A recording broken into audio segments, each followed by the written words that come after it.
Beyinleri fır fır çalıştırmaya geldik. Sıfırda 5 mümkün değil.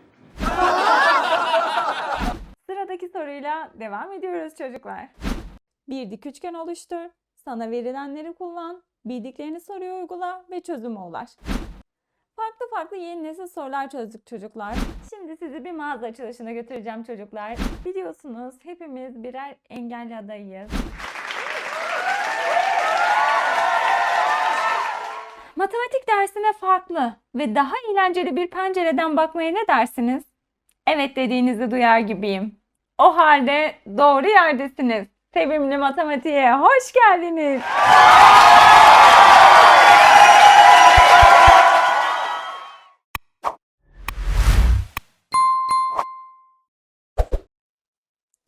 İşte o müthiş gündeyiz çocuklar. Yeni nesil soru çözüm günü hayırlı uğurlu olsun.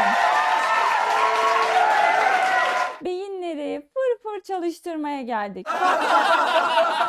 Bugünün sonunda IQ artışı garantisi veriyoruz. Sınava kadar tüm derslerimize katılanlar Einstein olarak ayrılacak aramızdan. İnanmayanlar deneyip test etsinler.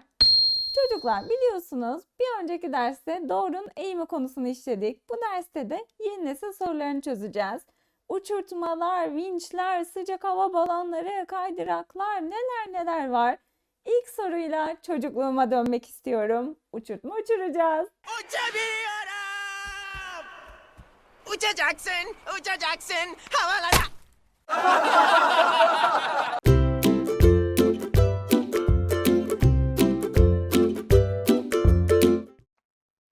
Sorumuzu okuyalım bakalım çocuklar. Eğim dikey uzunluğu yatay uzunluğa oranıdır. Zaten bunu biliyoruz. Karşı bölü komşu diyoruz hatta. Burada da dikey uzunluğu yatay uzunluğu oranı diye söylemiş. Uçurtma uçururken yorulan Ömer uçurtmasının ipinin ucunu yerdeki bir A noktasına bağlamış ve sabitlemiştir. Rüzgarın etkisiyle uçurtma aşağıda gösterildiği gibi A ve B arasında eğimi %75 olacak biçimde bir elektrik direğine takılmıştır. Ömer'in bulunduğu A noktasının uçurtmanın hizasındaki D noktasına uzaklığı 68 metredir. Burayı işaretleyelim hadi. A noktasının D noktasına uzaklığı şu kırmızıyla çizdiğim yer kaç metreymiş? 68 metre. Uçurtmanın yerden yüksekliği 39 metre olduğuna göre B ile C noktaları arasında uçurtma ipinin eğimi kaçtır? Bize verilen bilgilerden yola çıkalım hadi. Nedir bize verilen bilgi? AB arasında eğimi %75 oldu. Bunu bildik ya, artık gerisi çorap söküğü gibi gelecek. Nasıl? Bakın AB arası şurası. Şurası eğim açısı. Karşı bölü komşu diyoruz. Karşı bölü komşu kaçmış çocuklar? Buradaki eğim %75. Karşıyı biliyorum 24 metre. Komşuyu biliyor muyum? Hayır. Tümünü biliyorum ama şuradaki maviyle çizdiğim yerin uzunluğunu bilmiyorum. Buraya x diyelim. Şu sol tarafa yapıyorum. Karşı 24, komşu x ve buradaki eğim kaçmış? %75. Bunu kesir olarak ifade edelim. %75. İşte buradan artık x'i bulabiliriz. Önce şu 75 bölü 100'ü bir sadeleştirelim. Her ikisini de yukarıdakini de aşağıdakini de 25'e bölüyorum. 75'i 25'e böldüm 3. 100'ü 25'e böldüm 4. Demek ki şöyle düzenleyelim. 24 bölü x eşittir 3 bölü 4'müş. Şimdi içler dışlar çarpımı yapalım hadi. 3x eşittir 24 çarpı 4. 3x eşittir 96. Her iki tarafı 3'e bölelim. X eşittir 32. Demek ki şuranın uzunluğu kaçmış? 32'ymiş. 32 metreymiş. Tamam mı? 68 de şu yan taraftakine ne kalır o zaman? Bunu farklı bir renkle göstereyim. Bakın şu morla gösterdiğim yer. Tamamı 68'de. Şuradaki x'i bulmuştuk. 32, 68'den 32 çıkartırsak buraya ne kalır? 36. Demek ki burası 36 metreymiş. Bizden ne soruyor çocuklar? B ve C noktaları arasında uçurtma ipinin eğimi. Şurada bir üçgen oluşturalım hadi. Şöyle bir üçgen oluşturalım.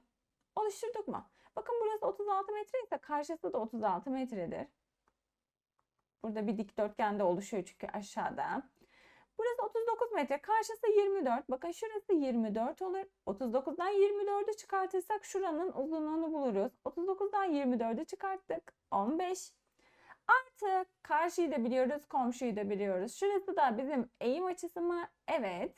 O zaman ne diyeceğiz? Karşı bölü komşu. Eğim eşittir 15 bölü 36. 15 bölü 36 şıklarda yok. Demek ki sadeleştirmemiz lazım. Hadi sadeleştirelim. Hem yukarıdaki hem aşağıdaki 3'e bölünebiliyor gördüğüm kadarıyla. Hadi 3'e bölelim ikisini de. Şöyle göstereyim. 15'i 3'e böldük. 5. 36'yı 3'e böldüm. 12. İşte en sade haliyle Adana şıkkı. Güzel bir soruydu çocuklar. Bize 2 defa eğim hesaplattı. Çok fazla bilinmeyen vardı. O bilinmeyenleri buldurdu sırayla. Güzeldi. Ben beğendim. Şimdi ikinci soruya geçeceğiz. İkinci soruda su kaydırandan kayacağız. Hadi bakalım.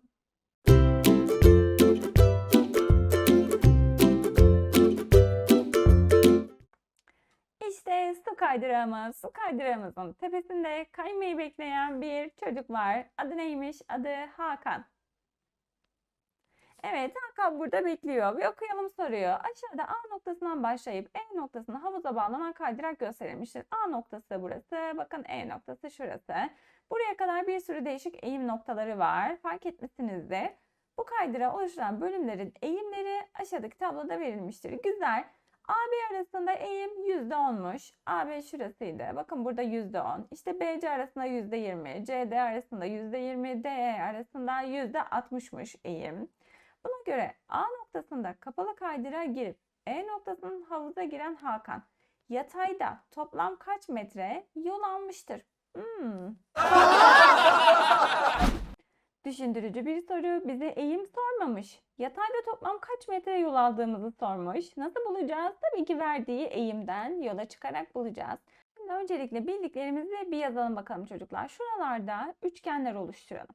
Bakın AB arasında bir üçgen oluşturdum. Şöyle dik üçgen. Bakın şurası B'den aşağıya kadar olan yer kaç metre? 10 metre. Burada bir üçgen oluşturduktan sonra aşağıda kalan gene 10 metre olacak. Geriye kalan 3 metre neresi? Şurası. Bakın A ile şuraya ne diyelim?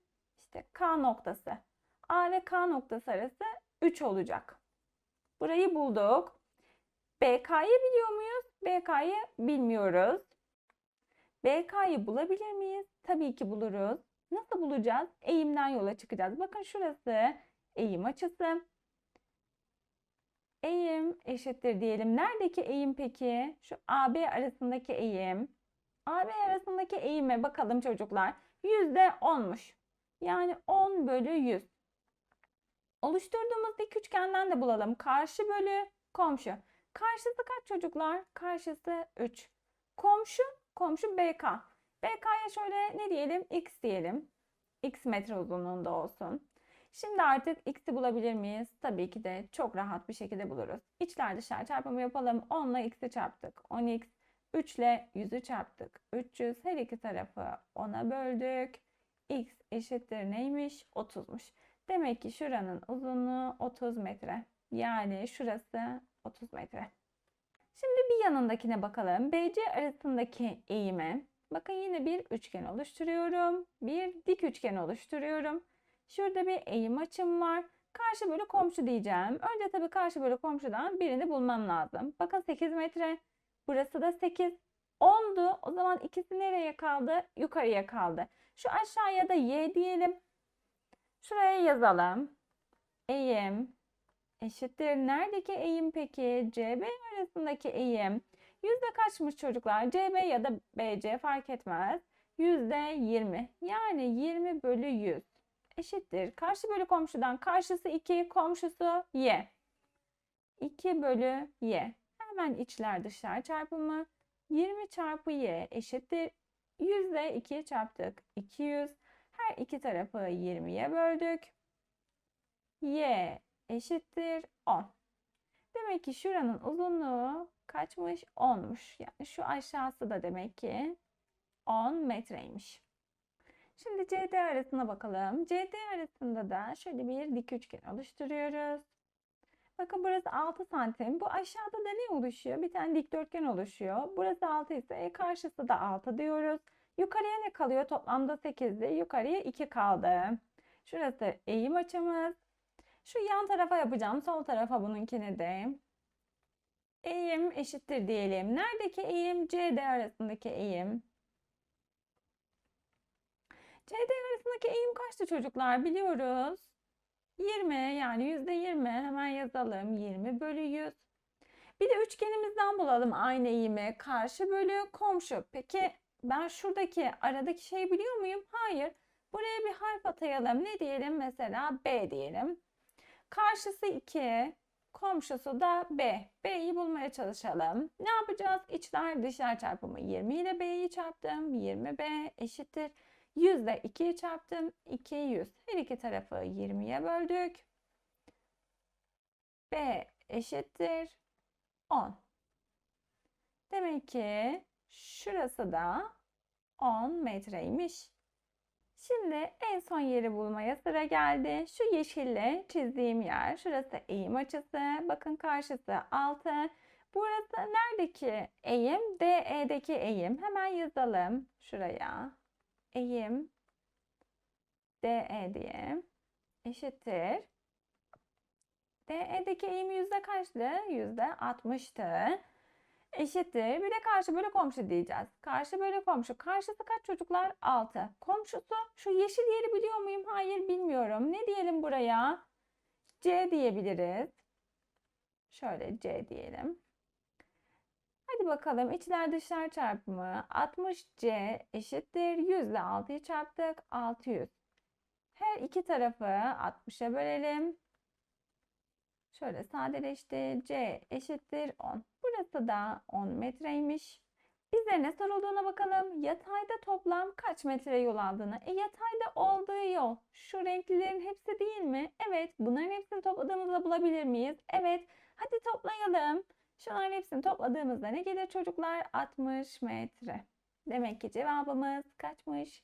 C. 60 metre yatayda yol almıştır. Sıradaki soruyla devam ediyoruz çocuklar.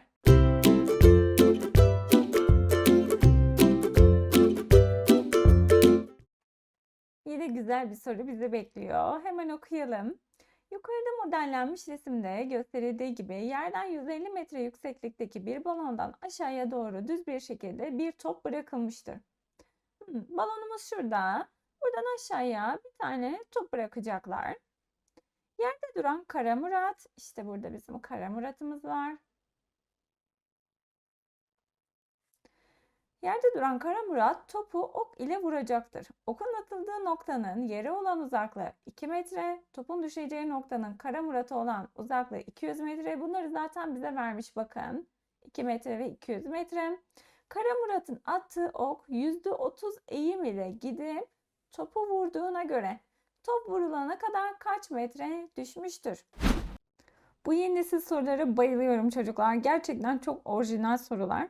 Bu arada soruda adı geçen Kara Murat'ı biliyor musunuz bilmiyorum ama çok eski bir filmden bir karakter. Cüneyt Arkın canlandırmıştı. Televizyonda falan da görmüş olabilirsiniz, hatta arada filmleri yayınlıyorlar.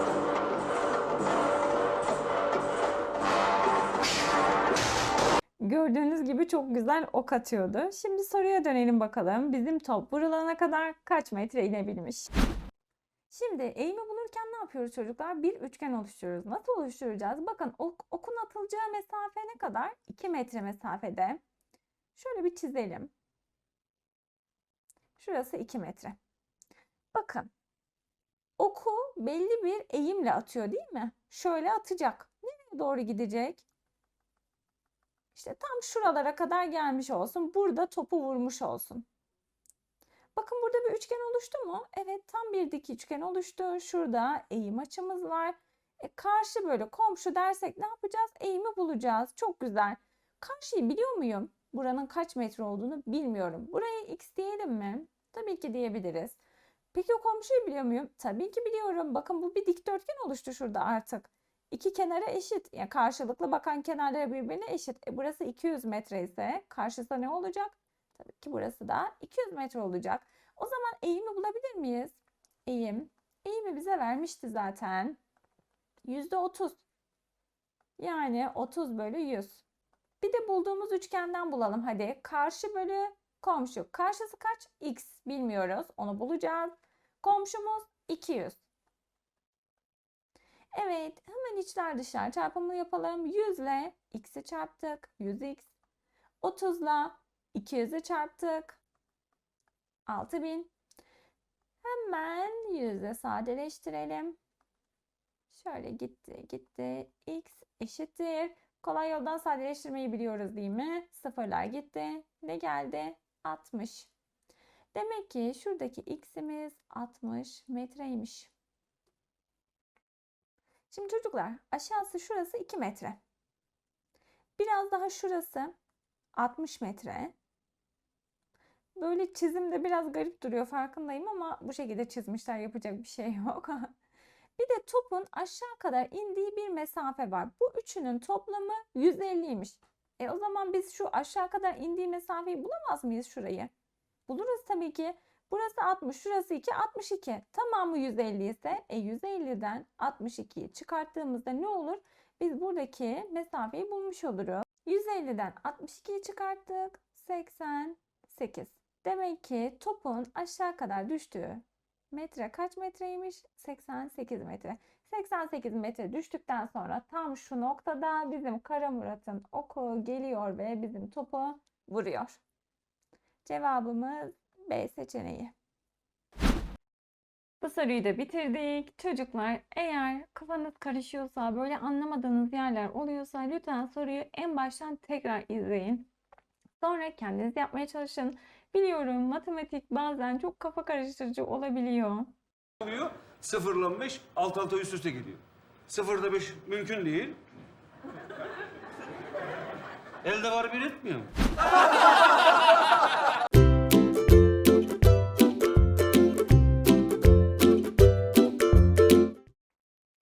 Kafa karışıklıklarını bir kenara bırakarak yeni sorumuzdan devam ediyoruz. Hemen okuyalım. Engelli vatandaşlar için apartman girişlerine yapılması zorunlu tutulan rampa yolunun güvenli olabilmesi için eğiminin en fazla %6 olması gerekiyormuş. En fazla %6. Şöyle altını çizelim. Bir inşaat firması apartmanı yaptıktan sonra apartman girişine rampa yapmadığını fark etmiş. Sonradan rampa yapmaya karar vermiştir. Bakın ilk hali şuymuş. İkinci de bir rampa yapılıyor. Apartman girişine yapılan şekil 1'deki merdivendeki basamaklıkların yükseklikleri eşit olup 12 cm ve genişlikleri eşit olup 30 cm'dir. Şöyle yazalım buraya. 30'a neymiş? 12'ymiş. Kısa kenarı 12, uzun kenarı 30. Şekil 2'deki gibi yapılacak olan rampanın başlangıcı A, merdiven başlangıcından B'den en az kaç metre uzakta olmalıdır? Şundan en az kaç metre uzakta olmalıdır? Soruyu çözmeye başlamadan önce şunu eklemek istiyorum çocuklar. İnşallah artık tüm yollarımız, merdivenlerimiz, hayatımızdaki her şey engelli vatandaşlarımıza göre düzenlenir. Biliyorsunuz hepimiz birer engelli adayıyız. Bunu hiç unutmayalım çocuklar. Hadi sorumuzu çözelim bakalım çocuklar. Ne yapacağız eğimi bulmak için? Bir üçgen oluşturacağız. Hocam şurada üçgen var. Değil mi? Tabii ki var. Bakın dik bir üçgen var. Çocuklar AB'yi bilmiyorum. AB'yi soruyor zaten bana. Bu AB arasına x santimetre diyelim. Lütfen santimetrelere, metrelere dikkat edin. Bakın şuralar 12 santimetre her biri. Bunları da biliyorum. Şurası 30 santimetre. Yani dikdörtgenin uzun kenarı 30, kısa kenarı 12 santimetre. Bize zaten vermiş bunları. Ama bizden ne soruyor biliyor musunuz? Kaç metre? Yani burayı bulduktan sonra, şu x'i bulduktan sonra x'i santimetre cinsinden bulup metreye çevireceğiz. Burada dikkat ediyoruz. Eğimi de vermişti. Eğim kaçtı çocuklar? Eğimimiz %6 idi. Hemen ben şu üçgeni şuraya tekrardan bir çizmek istiyorum ki şöyle güzelce görelim. Evet. Şurası A, şurası da B diyelim. A, B arasında ne dedik? X. Burayı bilmiyoruz. Burayı bulmak istiyoruz. Geri kalanı 30, 60, 90. Şurası 90 santimetre. Ve dik kenarımız 4 tane 12'nin çarpımından 48 santimetre. Bakın bu ikisi santimetre. X'i de santimetre olarak bulacağız. Şimdi burada eğimimizi bulabiliriz. Karşı bölü komşu değil mi? Eğim eşittir. Karşımız 48 bölü komşumuz hem 90 hem de x var. İkisini toplayacaksınız. 90 artı x eşittir. Vermişti bize eğimi kaçtı? %6 idi. Yani 6 bölü 100. Çok kolay işlem yapabilmek açısından sadeleştirip ondan sonra içler dışlar çarpımı yapalım. 6'yı da 48'i de 6'ya bölebiliriz. 6'yı 6'ya böldüm 1. 48'i 6'ya böldüm 8. Şimdi çarpalım çocuklar. 90 artı x ile 1'i çarptım. 90 artı x eşittir. 8 ile 100'ü çarptım. 800. Şuradaki 90'ı karşıya atıp x'i bulabiliriz. X eşittir 800 eksi 90. X eşittir 800'den 90 çıkarttık. 710 santimetre. Dikkat edelim. X'i santimetre cinsinden bulduk ama bize kaç metredir diyor. Santimetreyi metreye çevireceğiz. X eşittir 710 santimetre. Kaç metredir çocuklar? Unutanlar için minik bir hatırlatma yapmak istiyorum. Santimetre, desimetre, metre. Bakın arada 2 basamak var. Gördünüz mü? Demek ki 2 basamaklık bir fark oluşacak burada. 710 santimetre metreye çıkarken ne yapacağız? 2 tane sıfırını atacağız. Bakın bir tanesini attık. Başka sıfır kalmadı. Yana virgül. 7,1 metre. Şimdi sizi bir mağaza açılışına götüreceğim çocuklar. İnşallah ileride sizin de iş yerlerinizin açılışına katılırız hep beraber.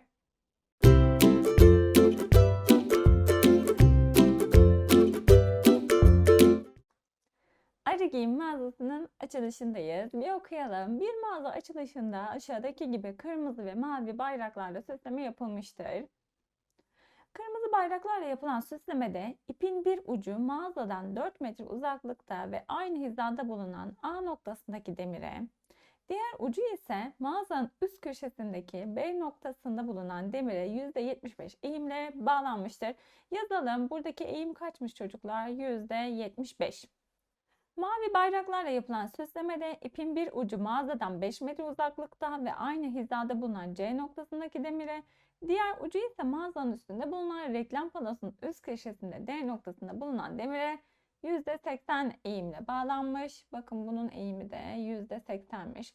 Zaten burada 5 metre ve 4 metreyi gösteriyordu uzaklıklarını. Buna göre dikdörtgen şeklindeki reklam panosunun kısa kenarının uzunluğu kaç metredir? Reklam panosu dediği yer neresi çocuklar? Reklam panosu dediği yer işte şu Arı Giyim yazan yer. Şöyle çizelim. Bakın dikdörtgen biçiminde.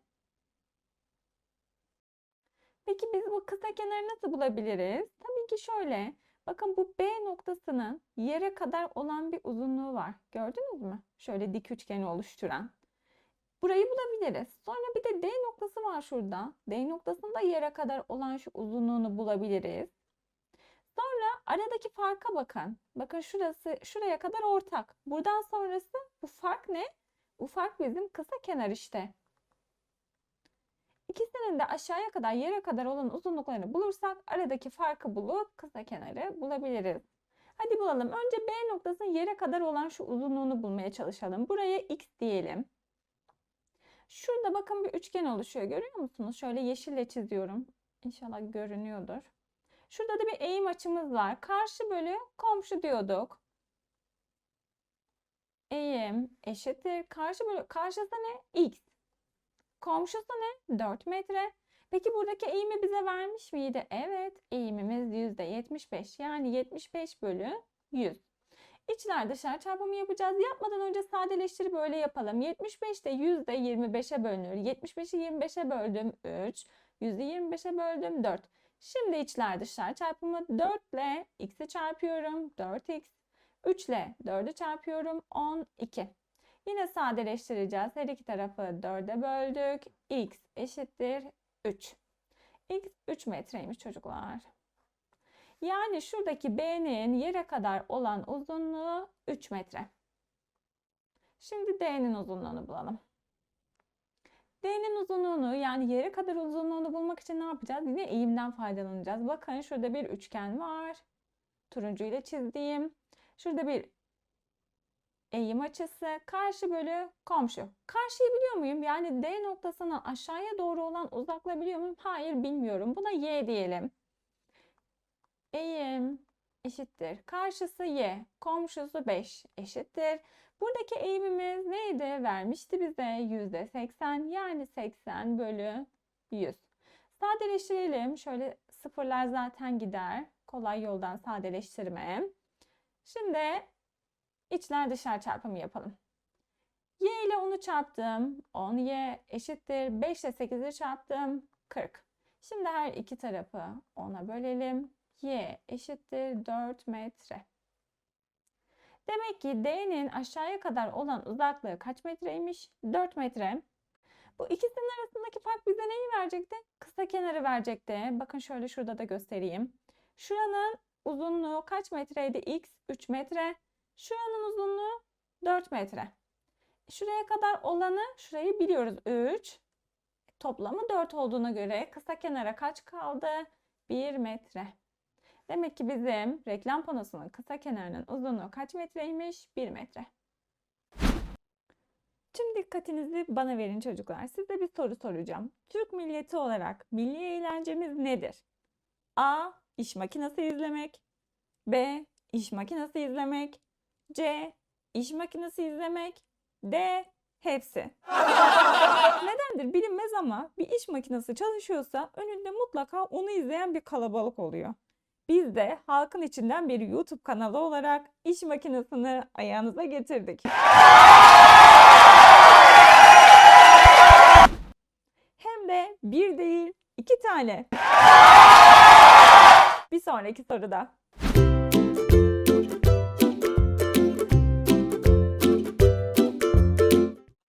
Sorumuzu okuyarak işe başlayalım. İki farklı vinç büyük bir beton bloğu iki ucundan aşağıdaki gibi kaldırmaktadır. Birinci vinçte bulunan kaldırma dişlisi bir tam tur döndüğünde vince bağlı olan uç kök 3 metre. Çocuklar bakın şurası bizim kaldırma dişlimiz. Burası bir tam tur döndüğünde bizim şu sol taraftaki yer kaç metre yukarıya kalkıyormuş? Kök 3 metre. İkinci vinçte bulunan kaldırma dişlisi bir tam tur döndüğünde vince bağlı olan 12 metre, kök 12 metre yukarıya kalkıyormuş. Bakın burası da ikinci vincin kaldırma dişlisi bir tam tur dönüyor ve bu taraf kaç metre havaya kalkıyor? Kök 12 metre. Beton bloğa bağlı olan halatlar yeterince uzundur. Vinç uçlarının arasındaki dik uzunluk kök 3 metre. Bakın bunu vermiş burada. Buna göre birinci vincin kaldırma dişlisi 4 tam tur. Birinci vincin kaldırma dişlisi yani şu 4 tam tur. İkinci vincin kaldırma dişlisi 3 tam tur dönecek. Şu da 3 tam tur dönecekmiş. Dönerse beton bloğun görünümü yukarıdaki gibi olduğunda eğimi kaç olur? Önce şu kök 12'yi ben bir kök 3 cinsinden yazmak istiyorum. Kök 12'yi çıkartabildiğimiz kadar dışarıya çıkartalım. 12 neyle neyin çarpımıdır? 4 ile 3'ün çarpımıdır. Hatta şu köşede yapayım. Kök 12. 12 neyle neyin çarpımı? 4 ile 3'ün. 4 dışarıya nasıl çıkar? 2 olarak. 3 çıkabilir mi? Hayır. O zaman kök içinde kalır. 2 kök 3. Demek ki 12 yerine ne yazabiliriz? 2 kök 3. Bakın çok farklı bir konuda, bir eğim konusunda size köklü ifadeleri kullandırıyor. Evet, devam edelim. Şimdi bizim birinci vincin kaldırma dişlisi 4 tam tur dönecek. Peki 4 tam tur döndüğünde bir tam turda kök 3 ise 4 tam turda kaç metre yukarıya kalkar? 4 ile çarpılmış hali 4 kök 3. Demek ki şurası 4 kök 3 metre olacak. Şimdi buraya bakalım. Bir tam turda 2 kök 3 yukarıya kalkıyordu. 3 defa dönecek çocuklar. 3 tam turda kaç kök 3 kalkar? 3 ile 2 kök 3'ü çarpacağız. 3 ile 2'yi çarptınız 6. 6 kök 3. 6 kök 3 metre yukarıya kalktı. İkisini de bulduk. Şurada bir hemen bir dikdörtgen ve bir dik üçgen oluşturalım. Şimdi şurası kök 3 metre. Bu bir dikdörtgen olduğuna göre burası da kök 3 metre olacak haliyle. Bakın 4 kök 3 metre Karşısı da ne olacak çocuklar? 4 kök 3 metre. Tamamı 6 kök 3'tü. 4 kök 3'ünü burada kullandık. Şu bizim üçgene ne kaldı? 2 kök 3. Burada dik üçgen oluşturduk mu? Hem de çok güzel oluşturduk. Ne yapacağız? Karşı bölü komşu deyip buradaki beton bloğun eğimini bulabiliriz. Şöyle yazayım. Eğim eşittir. Karşısı 2 kök 3. Komşusu kök 3. Eğimimizi bulalım. Kök 3'ler sadeleşir mi? Tabii ki de sadeleşti. Eğimimiz 2 bulundu. Yani cevabımız Bolu. Farklı yeni nesil sorular çözdük çocuklar. Fark ettiniz mi bilmiyorum ama soruların hepsinde çözüme ulaşma yöntemimiz neredeyse aynıydı. Bir dik üçgen oluştur, sana verilenleri kullan, bildiklerini soruya uygula ve çözüme ulaş. Kendiniz bu konuyla ilgili soru çözerken de fark edeceksinizdir. Soruların büyük çoğunluğu böyle çözülecek. Yani aslında sorular birbirinden ne kadar farklı görünürse görünsün, özünde aynı konu için benzer çözüm yolunu uyguluyoruz. Bu yüzden yeni nesilden korkmayı gerektirecek hiçbir şey yok. Sizler yeni nesil soruları çözebilecek bilgi birikimine sahipsiniz. Sadece kendinize ve bilginize güvenin. Ben size çok güveniyorum. Bugünlük de bu kadar olsun. Kendinize çok iyi bakın. Sizleri çok seviyorum. İyi ki varsınız. Sonraki derste görüşmek üzere. Hoşça kalın.